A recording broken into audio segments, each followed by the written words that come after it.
Hi friends, welcome to ரிலே 360 tailor. இந்த வீடியோவில் நம்ம என்ன பார்க்க போகிறோம் அப்படின்னா, ஒரு 2 நாளில் வந்து ஒரு 14 ப்ளவுஸ் கிட்ட நான் தச்சிருந்தேன். நான் எவ்வளோ சம்பாதிச்சேன், அது எப்படி வந்து டைம் மேனேஜ் பண்ணேன் அப்படிங்கிறத அந்த வீடியோவில் இருக்க போது. நீங்கள் இந்த சேனலை இப்போ தான் ஃபஸ்ட் டைம் பார்க்குறீங்க அப்படின்னா சப்ஸ்கிரைப் பண்ணிட்டு பாருங்கள். அந்த சேனலில் வர எல்லா வீடியோ உங்களுக்கு ரொம்ப யூஸ்ஃபுல்லாக இருக்கும். வாங்க வீடியோக்குள்ளே போகலாம். நீங்கள் இன்னும் மிஷினில் உட்காந்து தைக்க ஆரம்பிக்கல அப்படின்னா மிஷினில் உட்காந்து தச்சிக்கிட்டே வீடியோ பாருங்கள். அப்போ உங்களுக்குமே ஒரு ப்ளவுஸ் தைச்ச மாதிரி இருக்கும். நான் வந்து ஏற்கனவே சொல்லியிருந்தேன், எனக்கு பெண்டிங் ப்ளவுஸ் வந்து நிறைய இருக்குது. தீபாவளிக்கு அப்புறம் வந்து நான் கொஞ்சம் ரெகுலராக தைக்கல அப்படிங்கிற மாதிரி சொல்லியிருந்தேன். அதனால் அந்த கஸ்டமர் வந்து தீபாவளிக்கு அப்புறம் வந்து ஒரு வாரத்தில் தாங்க அப்படிங்கிற மாதிரி கேட்டிருந்தாங்க. நானுமே மறந்துட்டேன். அந்த அக்கா கால் பண்ணதுக்கு அப்புறம் தான் ஞாபகம் வந்துச்சு. அவங்க ஃபேமிலியில் உள்ளதே 14 ப்ளவுஸ் கிட்ட இருந்துச்சு. அந்த ப்ளவுஸ் எல்லாமே நம்ம தச்சு கொடுக்கணும். அதுதான் நான் வந்து பிளான் பண்ணேன். அந்த 14 ப்ளவுஸுமே மொத்தமாக வந்து கட் பண்ணி எடுத்துட்டேன். இதில் வந்து ஒரே கஸ்டமருக்கு தான் 14 ப்ளவுஸ் அப்படின்னு கேட்டால் கிடையாது. 5 பேருக்கு 14 ப்ளவுஸு. அதை வந்து கொஞ்சம் வந்து 3, 2, 4 அப்படி இருந்துச்சு. நான் எல்லாமே வந்து கரெக்டாக தச்சு கொடுக்கணும் அப்படிங்கிறக்காக அந்தந்த ப்ளவுஸை வந்து கட் பண்ணி ஃபஸ்ட்டு எடுத்துக்கிட்டேன். எப்போவுமே வந்து நம்ம வந்து இந்த மாதிரி சீக்கிரமாக தைக்கணும், கொஞ்சம் வந்து நிறைய தைக்கணும் அப்படின்னா கொஞ்சம் வந்து டைம் மேனேஜ் பண்ணுறதை கற்றுக்கணும். ஏன்னா நம்ம வந்து வீட்டு வேலை எல்லாத்தையுமே சீக்கிரமாக முடிச்சுட்டு அதுக்கப்புறமா நம்ம வந்து இருக்கிற டயத்தில் நம்ம வந்து எவ்வளோ நேரம் தைக்கணும் ஒரு ப்ளவுஸ் அப்படிங்கிறத கனெக்ட் பண்ணிட்டு தைச்சோம் அப்படின்னா கண்டிப்பாக வந்து 14 ப்ளவுஸ்லாம் தைக்க முடியும். நிறைய பேர் வந்து அக்கா எனக்கு வந்து தைக்கணும்னு தோணுது, நான் நிறைய தைக்கணும்னு நினைக்கிறேன், ஆனால் என்னால் தைக்க முடியல, வீட்டில் வந்து எதாவது ப்ராப்ளம் வந்துடுது, தைக்கிற இன்ட்ரெஸ்ட்டே போயிடுது அப்படிங்கிற மாதிரி நிறைய பேர் வந்து கமெண்ட் பண்ணுறீங்க. அந்த மாதிரி என்ன பிரச்சனை வந்தாலுமே நம்ம தொழிலில் வந்து அந்த இது வந்து பாதிக்கக்கூடாது. நம்ம என்ன தான் வந்து நமக்கு வீட்டில் பிரச்சனை இருந்தாலும் சரி, இல்லை வந்து நமக்கு வெளியில் எதாவது ப்ராப்ளம் இருந்தாலும் சரி, நம்ம தொழிலில் வந்து நம்ம கரெக்டாக வந்து இருக்கணும். அப்போனா மட்டும்தான் நம்மக்கிட்ட வந்து கஸ்டமர் நிறைய வருவாங்க. அதுக்கப்புறம் ஒரு சிஸ்டர் வந்து கமெண்ட் பண்ணியிருந்தீங்க. என்ன அப்படின்னா, அக்கா எனக்கு வந்து நான் 1400 ரூபாய்க்கு வந்து ஸ்டிச் பண்ணேன், அவங்க வந்து 1000 ரூபாய் கொடுத்துட்டு போயிட்டாங்க அப்படிங்கிற மாதிரி. இந்த மாதிரி தப்பு வந்து கண்டிப்பாக பண்ணாதீங்க. ஏன்னா நம்ம வந்து எவ்வளோ ரூபா அப்படிங்கிறத ஃபஸ்ட்டே வந்து சொல்லிடணும். அவங்களுக்கு விருப்பம் இருந்தால் நீங்கள் தச்சு கொடுங்க, இல்லை வேறு யார்ட்டனாலும் தச்சுக்கிடட்டும். ஏன்னா 400 ரூபாய் கம்மி பண்ணுற அளவுக்கு நம்ம தையல் தொழிலில் வந்து நிறைய வந்து சம்பாதிக்கவும் முடியாது. அந்த அக்கா சொன்னாங்க பேட்ச் ஒர்க் பண்ணேன் அப்படிங்கிற மாதிரி. எப்போவுமே ஒரு கஸ்டமர்கிட்ட பேட்ச் ஒர்க் பண்ணுறீங்க அப்படின்னா இந்த பேட்சுக்கு இவ்வளோ ஆகும், இது வைக்கிறதுக்கு இவ்வளோ ஆகும், இந்த டிசைனுக்கு இவ்வளோ ஆகும் அப்படிங்கிறத தெளிவாக சொல்லிவிட்டு வாங்குங்க. ஏன்னா நிறைய பேர் வந்து இப்படி தான் பண்ணுவாங்க. நம்ம வந்து ஒரு 1000 ரூபாய்க்கு தச்சுருக்கோம் அப்படின்னா அதில் வந்து ஒரு 100 ரூபாயாவது கம்மி பண்ணுவாங்களா அப்படிங்கிற மாதிரி இருக்கிற கஸ்டமர் தான் நிறைய வருவாங்க. அதனால் எக்காரணத்தை கொண்டும் அமௌண்ட்லேருந்து எப்போவுமே குறைக்காதீங்க. ஏன்னா நீங்கள் குறைச்சி பழகிட்டீங்க அப்படின்னாலே இன்னொரு கஸ்டமர் அதை பார்த்து இன்னொருத்தங்க குறைப்பாங்க. அப்படி வந்து நம்மக்கிட்ட பேரம் பேச ஆரம்பிப்பாங்க. எனக்கு வந்து உண்மையிலே வந்து 1400 ரூபாய்க்கு 1000 ரூபாய் கொடுத்துட்டு போனது உண்மையிலே என்னால் ஏற்றுக்கவே முடியல. அவங்க சொல்லும்போது எனக்கு ரொம்ப ஆச்சரியமாக இருந்துச்சு. எப்படி அவங்க அப்படி கொடுத்தாங்க அப்படிங்கிற மாதிரி இருந்துச்சு. ஏன்னா நம்ம தான் கஸ்டமர்கிட்ட வந்து பேசணும். நம்ம வந்து எல்லோரும் நினைக்காங்க வீட்டில் இருந்து தானே தைக்கிறீங்க, உங்களுக்கு என்ன பெருசாக வேலை இருக்க போகுது அப்படிங்கிற மாதிரி நிறைய பேர் யோசிப்பாங்க. வீட்டில் இருந்து தைக்கிறதுனாலும் உங்களை மாதிரி எல்லா வேலையுமே வீட்டில் பார்த்துட்டு, நம்ம ஹஸ்பண்டையும் பார்த்துட்டு, நம்ம குழந்தைங்களையும் பார்த்துட்டு, நம்ம கிடைக்கிற டயத்தை வந்து பயன்படுத்தி கொஞ்ச நேரம் கூட ரெஸ்ட் எடுக்காமல் நம்ம தைக்கிறதுனால மட்டும்தான் நமக்கு வந்து இந்த தொழிலில் வருமானம் வருது. நிறைய பேர் நினைக்கிறது என்ன அப்படின்னா, கடையில் இருக்கிறவங்க வாடகை கொடுக்குறாங்க, கடையில் இருக்கவங்க வந்து வெளியிலேருந்து ஆள் வச்சு தைக்கிறாங்க, அவங்களுக்கு சம்பளம் கொடுக்கணும், அதனால் இவ்வளோ ரேட் வாங்குறாங்க, நீங்கள் ஏன் வாங்குறீங்க அப்படிங்கிற மாதிரி கேள்வி கேட்பாங்க. அவங்க வந்து கடையில் வாங்குறவங்க வந்து நீங்கள் சொல்கிறது எல்லாமே கரெக்டு தான். ஆனால் நம்ம வந்து நம்மளே உட்காந்து நம்ம தைக்கும்போது அதுக்கு எவ்வளோ நேரம் நம்ம அதில் மெனக்கிடணும், எவ்வளோ நேரம் தைக்கணும், நம்ம வெளியில் போகிற வேலை இருந்துச்சு அப்படின்னா அதுக்கு முன்னாடியே வந்து தைக்கணும். இந்த மாதிரி பல பிரச்சனையை சந்திச்சு தான் அவங்க வந்து தைக்கணும். சில பேர் வந்து சூழ்நிலை காரணமாக அவங்ககிட்ட வந்து வருமானம் இருக்காது, ஒருத்தங்க சம்பளத்தை வச்சு நம்மளால் ஓட்ட முடியல அப்படிங்கிறதுக்காக தான் ஹஸ்பண்டுக்கு ஏதோ ஹெல்ப் பண்ணணும், இல்லை வீட்டுக்கு ஏதாவது தேவையானது வாங்கிக்கலாம், நம்ம செலவு பார்த்துக்கலாம் அப்படிங்கிற மாதிரி தைப்பாங்க. அந்த மாதிரி வந்து வீட்டிலேருந்து தைக்கிறவங்களை வந்து எப்போவுமே வந்து என்கரேஜ் பண்ணுங்கள். அதே மாதிரி ஒரு சிலர் வந்து என்ன நினைக்காங்க அப்படின்னா, கடையிலேயே வந்து இது 350 ரூபா தான், நீங்கள் ஏன் 300 ரூபா வாங்குறீங்க, நீங்கள் வீட்டில் தானே தைக்கிறீங்க, கம்மியாக வாங்க அப்படிங்கிற மாதிரிலாம் சொல்லுவாங்க. கடையில் வாங்குறத விட நம்ம கம்மியாக தான் வாங்குகிறோம். அதுலேயும் கம்மியாக நம்ம தைச்சி கொடுத்தோம் அப்படின்னா நமக்கு வந்து அது கட்டுப்படி ஆகாது. ஒரு டிசைனர் ப்ளவுஸ் தைக்கணும் அப்படின்னா கண்டிப்பாக வந்து மினிமம் வந்து அந்த டிசைன் வைக்கிறதுக்கே சில பேருக்குலாம் 2 மணி நேரம் 3 மணி நேரம் ஆகும். அப்போது அந்த டைமில் வந்து அவங்க ப்ளவுஸு நார்மல் ப்ளவுஸ்லாம் தைக்கிறதா இருந்தால் ஒரு 4 ப்ளவுஸ் தைச்சிருவாங்க. அதுலேயும் கம்மி பண்ணி தான் அவங்க வந்து அமௌண்ட்டு சொல்லுவாங்க. அப்படி இருந்துமே சில பேர் வந்து கம்மி பண்ணுவாங்க. இந்த மாதிரி கஸ்டமர் வந்து கண்டிப்பாக அவாய்ட் பண்ணுங்கள். திரும்ப அந்த கஸ்டமர் வந்தாங்கன்னா தைச்சி கொடுக்காதீங்க எக்காரணத்தை கொண்டும். அதே மாதிரி நான் வந்து ஒரு 14 ப்ளவுஸ் தைக்கணும் அப்படின்னா நான் ஒரு நாள் ஃபுல்லாக வந்து அதுக்கு வேலை பார்க்கணும். முந்தின நாள் வந்து கட் பண்ணி எடுக்கணும். அதுக்கு தேவையான நூல் எல்லாமே வீட்டில் இருக்கான்னு செக் பண்ணணும். அதில் எதுவும் இல்லை அப்படின்னா கடையில் போய் வாங்கணும். அதுக்கப்புறமா ஒவ்வொரு ப்ளவுஸுக்கும் ஒரு 40 நிமிஷம் 30 நிமிஷம் அப்படின்னு கனெக்ட் பண்ணணும். கனெக்ட் பண்ணி தான் தைக்கணும். இந்த மாதிரி தான் என்னோடய டயத்தை வந்து நான் வந்து சேவ் பண்ணுறேன். எப்படி வந்து இந்த மாதிரி நிறைய ப்ளவுஸ் தைக்கும்போது நான் என்ன பண்ணுவேன் அப்படின்னா, வீட்டு வேலை எல்லாத்தையுமே வந்து சீக்கிரமாக முடிச்சிடுவேன். அப்போ வீட்டு வேலை நம்ம சீக்கிரமாக முடிச்சிட்டோம் அப்படின்னா நமக்கு தைக்கிறது கொஞ்சம் முன்னாடியே தைக்கிற மாதிரி இருக்கும். இப்போ வழக்கமாக நான் வந்து ஒரு 11 மணிக்கு உட்கார்றேன் அப்படின்னா நமக்கு நிறைய ப்ளவுஸ் இருக்குது அப்படின்னா ஒரு 9:30 10 மணிக்காவது உட்கார்ற மாதிரி இருக்கணும். அப்போனா மட்டும்தான் உங்களால் வந்து நிறைய ப்ளவுஸ் தைக்க முடியும்.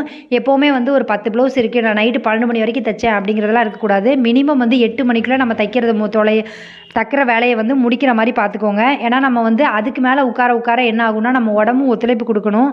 அடுத்த நாள் தைக்கிறதுக்கு நமக்கு வந்து ரொம்ப வந்து டயர்டாக இருக்கும்.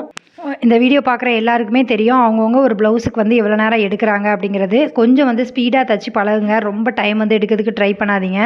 எப்போவுமே வந்து நம்ம வழக்கமாக நார்மல் ப்ளவுஸ் தைக்கிறோம் அப்படின்னா ஒரு 20 நிமிஷத்துலேருந்து 25 நிமிஷத்துக்குள்ளே தைச்சிட்டிங்க அப்படின்னா கண்டிப்பாக நீங்கள் கரெக்டாக தைச்சிட்ருக்கீங்கன்னு அர்த்தம். ஒரு லைனிங் ப்ளவுஸ் தைக்கிறோம் அப்படின்னா ஒரு 35லேருந்து 40 நிமிஷத்துக்குள்ளே நம்ம தைச்சி முடிச்சிடலாம். இது வந்து மினிமம் உள்ள டைம் தான். இதை விட கம்மியாக தைக்கிறவங்களாம் நிறைய பேர் இருக்காங்க.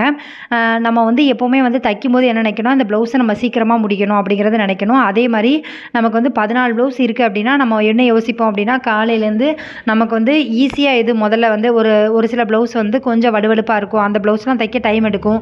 அப்போ வந்து நான் சீக்கிரமாக தைக்கிற மாதிரி இருக்கிற காட்டன் கிளாத்து அந்த மாதிரி ப்ளவுஸை வந்து முதல்ல தைக்கணும். அப்போ வந்து நமக்கு ஒரு அரை மணி நேரம் தைக்கிறோம் அப்படின்னா ஒரு 10 மணிக்கு ஆரம்பித்தா கூட 1 மணிக்குள்ளே நான் வந்து ஒரு 5 ப்ளவுஸாக தைக்கணும் அப்படிங்கிற மாதிரி யோசிச்சுட்டு நீங்கள் உட்காந்தீங்க அப்படின்னா கண்டிப்பாக உங்களால் முடியும். நிறைய பேர் என்ன பண்ணுவாங்க அப்படின்னா மெதுவாக தைச்சிக்கலாம், இன்றைக்கி ஃபுல்லாக இருக்குல்ல, ஈவினிங் வரைக்கும் இருக்குல்ல, நைட்டு வரைக்கும் இருக்குல்ல, விடிய உட்காந்தனாலும் தைச்சிக்கலாம் அப்படிங்கிற மாதிரி யோசிச்சுட்டே வந்து டைம் வேஸ்ட் பண்ணுவாங்க. நீங்கள் என்ன பண்ணணும் அப்படின்னா காலையில் உட்கார டயத்துலேருந்து நம்ம கணக்கு பண்ணணும். 1 மணிக்குள்ளே நான் 5 ப்ளவுஸ் தைக்கணும் அப்படிங்கிற மாதிரி 5 ப்ளவுஸ் அதுக்குரிய நூல் எல்லாமே எடுத்து வச்சுட்டு உட்காந்திங்கன்னா கடை நம்ம தைக்கும்போது நமக்கு வந்து ஒன்றுமே தோணாது. நம்ம வந்து தைச்சி முடிச்சிருவோம். அட்லீஸ்ட் ஒரு 4 ப்ளவுஸ் தைச்சா கூட நமக்கு லாபம் தான். ஏன்னா நம்ம வந்து ஒரு 3 ப்ளவுஸ் தான் தைக்கிறோம் அப்படின்னா நம்ம 5 ப்ளவுஸ் எடுக்கும்போது கண்டிப்பாக 4 ப்ளவுஸாக தைச்சி முடிச்சிருவோம். அந்த வேகம் வந்து ஆட்டோமேட்டிக்காக வந்துடும். எப்போவுமே வந்து ப்ளவுஸ் தைக்கும் போதே வந்து இன்றைக்கி ஃபுல்லாக இருக்குது, இன்றைக்கி நைட்டு வரைக்கும் இருக்குது அப்படிங்கிற மாதிரிலாம் யோசிக்காமல் இன்றைக்கி இந்த நேரத்தில் நான் இத்தனை ப்ளவுஸ் தைக்கணும் அப்படிங்கிற மாதிரி யோசிச்சுட்டு தைச்சா மட்டும்தான் உங்களால் வந்து ஸ்பீடாக தைக்க முடியும். நம்ம வந்து டைம் இருக்குது, ஈவினிங் வரைக்கும் இருக்குது, நைட்டு வரைக்கும் இருக்குதுன்னு நினைக்கிறதுனால என்னெல்லாம் ப்ராப்ளம் வரும் அப்படின்னா ஒரு மிஷினில் ஏதாவது ஃபால்ட் வந்துடக்கூடாது, இல்லை கரண்ட் போயிடக்கூடாது, இந்த மாதிரி சில விஷயங்கள் இருக்கும். அந்த கடைசி நேரம் வரைக்கும் அதாவது கஸ்டமர் வர்ற வரைக்கும் நம்ம தைக்கணும் அப்படிங்கிற மாதிரி யோசிக்காமல் கஸ்டமர் வரதுக்கு முன்னாடியே தச்சு ரெடியாக இருந்துச்சு அப்படின்னா நம்மளும் நிம்மதியாக இருக்கலாம். இல்லைனா கஸ்டமர் ஃபோன் அடிச்சுட்டே இருப்பாங்க, நம்ம தச்சிட்ருக்கோன்னு சொல்லணும், நூல் வைக்கிறேன்னு சொல்லணும், ஊக்கு வைக்கிறேன்னு சொல்லணும். இந்த மாதிரி வந்து பண்ணிகிட்டே இருக்கும்போது நமக்கு அந்த அவசரத்தில் வந்து ஏதோ ஒரு இடத்துல வந்து தப்பு வந்துடும். அதனால் கிடைக்கிற டயத்தில் வந்து கொஞ்சம் முன்னாடியே தைக்கிற மாதிரி நீங்கள் பிளான் பண்ணிக்கோங்க. அவங்க கேட்டது என்ன அப்படின்னா ஆளுக்கு 2 ப்ளவுஸாக தைச்சி கொடுங்கக்கா அப்படிங்கிற மாதிரி தான் கேட்டாங்க. நான் என்ன நினச்சேன் அப்படின்னா மீதி இருக்க ப்ளவுஸையும் நம்ம வச்சுட்டோம் அப்படின்னா திரும்ப வந்து அவங்க கேட்குற வரைக்கும் நம்ம கொடுக்க மாட்டோம் அப்படிங்கிறக்காக அவங்க 14 ப்ளவுஸையுமே நான் கட் பண்ணிட்டேன். கட் பண்ணிட்டோம் அப்படின்னா எப்படினாலும் நான் தைச்சிருவேன் அப்படிங்கிற மாதிரி நம்பிக்கையில் நானும் தைச்சிட்டேன். நைட்டு ஃபுல்லாக உட்காந்தனா அப்படின்லாம் கேட்டால் கிடையாது. 2 நாள் நமக்கு டைம் இருந்துச்சு. மொதல் நாள் வந்து கிட்டத்தட்ட ஒரு 8 ப்ளவுஸ் கிட்ட தைச்சிட்டேன். மீதி இருக்க ப்ளவுஸை வந்து மறுநாள் தைச்சேன். எல்லாத்தையுமே ஊக்கு வச்சு அந்தந்த நாள்லேயே முடிச்சிட்டேன். எப்போவுமே நான் வந்து ஒரு ப்ளவுஸை வந்து முடிக்கிறேன் அப்படின்னா அன்னைக்கு நைட்டே வந்து ஊக்கு வைக்கிறது, எம்மிங் பண்ணுறது எல்லாமே முடிச்சிருவேன். ஏன்னா நம்ம வந்து அதுக்காக நம்ம வந்து டைம் வேஸ்ட் பண்ண முடியாது. அதனால் நீங்கள் வந்து எப்போவுமே வந்து இன்றைக்கி நான் ஒரு 4 ப்ளவுஸ் தைக்கிறேன் அப்படின்னா அந்த 4 ப்ளவுஸோட ஊக்கு எல்லாமே வச்சு முடித்து அது ரெடியாக இருக்குது வெளியில் கொடுக்கறதுக்கு அப்படிங்கிற மாதிரி இருந்தால் மட்டும்தான் அது கரெக்டு. அதே மாதிரி தச்சு முடித்து நீங்கள் ஊக்கெலாம் வச்சதுக்கப்புறம் உங்கள் அளவு ப்ளவுஸை வச்சு திரும்ப ஒரு வாட்டி செக் பண்ணுங்கள். அதில் ஏதாவது ஆல்ட்ரு இருக்கா, இல்லை ஒரு சின்ன வந்து லூஸ் இருக்கலாம், அது மாதிரி இருக்குது அப்படின்னா அதெல்லாம் வந்து கரெக்ட் பண்ணிடுங்க. ஏன்னா நம்மளே ஒரு தடவைக்கு 2 தடவை செக் பண்ணிட்டோம் அப்படின்னா கஸ்டமர்கிட்டேருந்து நம்மக்கிட்ட வந்து ரிட்டன் வந்து கண்டிப்பாக வராது. நான் எப்போவுமே ஒரு ப்ளவுஸை தைக்கும்போது 2 தடவை செக் பண்ணுவேன். அது போக நம்ம தச்சு முடித்து ஊக்கெலாம் வச்சு ரெடியானதுக்கு அப்புறமா நான் வந்து திரும்ப ஒரு வாட்டி செக் பண்ணிக்கிடுவேன். ஏன்னா நமக்கு வந்து ஒரு சின்ன ஆல்ட்ருனாலும் சரி அதிலே நமக்கு தெரிஞ்சிடும். அப்போ வந்து திரும்ப நம்ம வந்து சரி பண்ணிக்கலாம். நம்ம கஸ்டமர்கிட்ட போயிட்டு அவங்க இது தப்பாக இருக்குது, இது இந்த வந்து லூஸாக இருக்குது, இது வந்து டைட்டாக இருக்குது அப்படிங்கிறத விட நம்மளே ஒரு வாட்டி செக் பண்ணி கொடுத்துட்டோம் அப்படின்னா கஸ்டமர் வந்து ரிட்டன் நம்ம கொடுக்கறதுக்கு வாய்ப்பே கிடையாது. இந்த 14 ப்ளவுஸ் தைச்சதுனால என்னாச்சு அப்படின்னா இந்த ஒரு வாரமாக எனக்கு ரொம்ப வருமானம்லாம் இல்லை. ஏன்னா நம்ம மிஷினில் உட்காரவும் இல்லை, கொஞ்சம் தான் உட்காந்து எந்த மாதிரி இருந்துச்சு. இந்த 2 நாளில் நான் எவ்வளோ சம்பாதிச்சேன் அப்படின்னா கிட்டத்தட்ட 3200 கிட்ட சம்பாதிச்சிட்டேன். இதில் வந்து நமக்கு லேஸ் வச்சது, ப்ளவுஸ் தைச்சது, அதுக்கப்புறமா வந்து சாரீ ஃபால்ஸ் அடித்தது எல்லாமே சேர்த்து 3100 வந்துச்சு. அந்த அக்காவும் அமௌண்ட் கொடுத்துட்டு தான் வாங்கிட்டு போனாங்க. நமக்கு எப்போவுமே வந்து இந்த 2 நாள் நம்மளால் வந்து ஒரு 3000 கிட்ட நம்மளால் சம்பாதிக்க முடியும் அப்படின்னா கண்டிப்பாக வீட்டிலேருந்து தைக்கிறதுல இவ்வளோ வருமானம் வந்து சம்பாதிக்க முடியும். நம்ம கொஞ்சம் உழைப்பு போட்டால் போதும், இதில் நிறைய சம்பாத்தியம் பண்ண முடியும். நம்ம வந்து ஃபோக்கஸ்டாக இருக்கணும். அக்கா எனக்கு இது சரியில்லை அதனால் நான் தைக்கல, இது சரியில்லை அதனால் தைக்கலைங்கிறது ரீசன் சொல்லாமல் நம்ம என்ன நடந்தாலும் நம்ம வீட்டில் வந்து நம்ம சாப்பிடணும், நம்மளோட வேலையை பார்க்கணும். நம்ம வீட்டு வேலை எதுவுமே நிற்க போகிறதில்ல. நமக்கு என்ன பிரச்சனை வந்தாலும் நம்ம அதை பற்றியே யோசிச்சுட்டு இருக்கோம் அப்படின்னா நம்ம வேலை தான் கெட்டு போகுமே தவிர நமக்கு அது சொல்யூஷனே கிடைக்காது. நடந்துருச்சு, அது தப்பாக இருந்துச்சு அப்படின்னா நம்ம சரி பண்ணிக்கிடுவோம். இல்லை நம்ம வந்து தப்பு பண்ணல அப்படின்னா அதை பற்றி ஃபீல் பண்ணாமல் நம்ம வேலையை பார்க்க ஆரம்பிச்சிடணும். எப்போவுமே நம்ம கையில் ஒரு தொழில் இருக்குது அப்படின்னா அந்த தொழிலை வந்து நம்ம எப்படி வந்து மேலே கொண்டு வரணும் அப்படிங்கிற மாதிரி யோசிக்கணும்.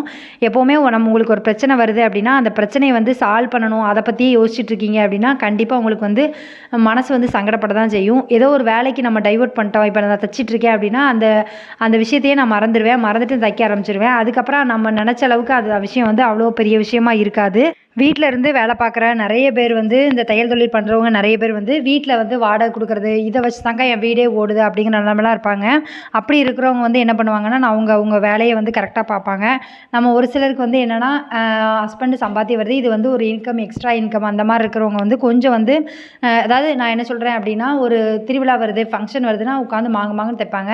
ஆனால் இது இடையில கேப் வந்துச்சு அப்படின்னா என்னால் வந்து தைக்க முடியல, எனக்கு வந்து ரொம்ப வந்து நாளைக்கு தைச்சிக்கலாம் அப்படிங்கிற மாதிரி யோசிக்கிறேன்க்கா அப்படின்னு சொல்கிறவங்க, நீங்கள் வந்து டெய்லி தைக்கிற பழக்கத்தை வந்து இப்போமேருந்தே உண்டு பண்ணணும். ஏன்னா ஒரே நாளில் உட்காந்து நம்ம 10 ப்ளவுஸ் தைக்கிறதுக்கும் நம்ம வந்து நமக்கு டைம் இருக்குது, ஒரு வாரம் நம்ம 2 ப்ளவுஸாக கூட தைச்சிக்கலாம் அப்படிங்கிற மாதிரி நம்ம யோசிக்கணும்.